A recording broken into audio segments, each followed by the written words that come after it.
सानिका उमेश शाळे वर्ग 5वा शाळेचे नाव जिल्हा परिषद उच्च प्राथमिक शाळा मोकाळ। आम्ही नाटक सादर करणार आहे बंडूची इजार। बावशी गावचा बंडू शांत व कष्टाळू, आपण भलं आणि आपलं काम भलं असा त्याचा स्वभाव। सगळ्या गावात त्याच्या या स्वभावाची चर्चा। सकाळी लवकर शेतात जायचं, दिवसभराचं काम आटोपून संध्याकाळी घराकडे यायचं। घरी आल्यावर आपल्या मुलीशी खेळायचं, कट्ट्यावर चक्कर मारायचं आणि जेवायच्या वेळी पुन्हा घरी यायचं असा त्याचा दिनक्रम। सावळा रंग, शिळशिळीत अंगकाठी आणि नाकासमोर चालणारा बंडू एका वर्षी पीक पाणी बरं झाल्यावर, या वर्षी तर पीक पाणी खूप बरं झालं, आता माझ्यासाठी जाऊन एक इजार शिवतो। धोंडू मामाकडे जातो। नमस्कार धोंडू मामा। नमस्कार बंडू। धोंडू मामा, मला माझ्यासाठी इजार शिवायची आहे। तुझं माप घेतो।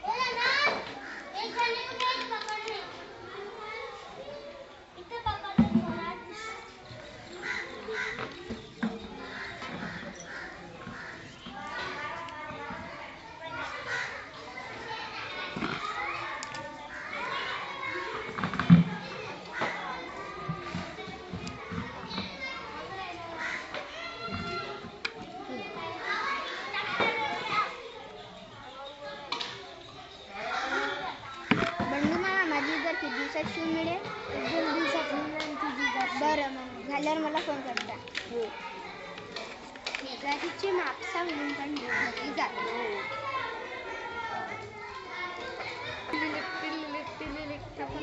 हॅलो, मी धोंडू मामा बोलत आहे। हां बोला धोंडू मामा, इजार झाली का शिवून? हो, तुझी इजार झाली शिवून। बरं, थांबा तर मग मी येतो। नमस्कार धोंडू मामा। नमस्कार बंडू। या माहिती किती रुपये झाले? 200। बरं, हे घ्या। चला तर मग नंतर भेटूया। बंडूनं स्वतःसाठी इजार शिवली। धोंडू मामांनी इजार शिवली खरी, पण त्याचा जरा अंदाज चुकला। चला आता इजार तर आणली, आता घालून बघतो। अरे इजार तर चांगलीच लांब झाली।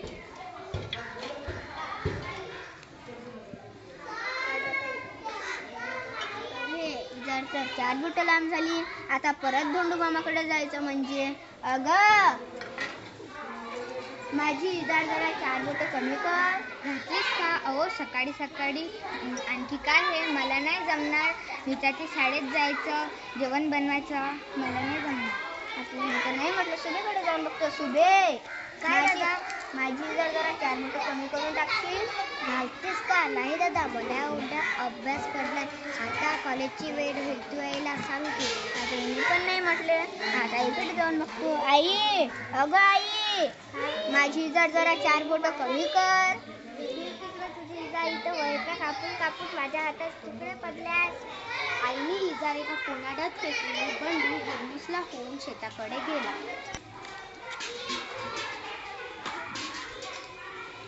व शेतात काम करू लागला। सकाळीच इजार दुरुस्त करायला पाहिजे होती। बंडूची बायको इजारचे पाय कापते आणि दुमडून टाकी घालते।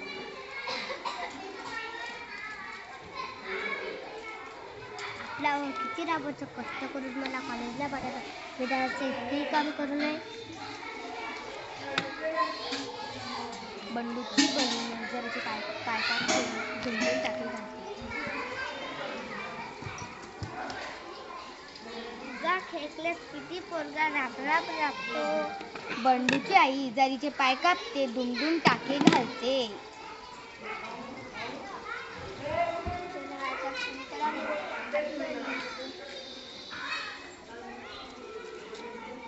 तेवढ्यात बंडू घरी येतो आणि हातपाय धुतो। अरे, माझी इजार तर इथंच ठेवली आहे। आपलं काम आपणच केलेलं बरं। बंडू स्वतःही इजारीचे पाय 4 बोट कापतो व टाके घालतो। चला आता टाके तर घातले, आता घालून बघतो इजार।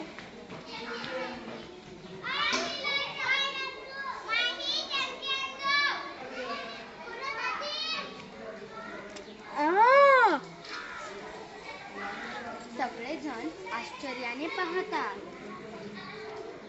मी इजार 4 बोट कापली। मी पण। अगं बाय, मी पण 4 बोट कापली। आणि मी पण। चौघेही खळखळून हसतात।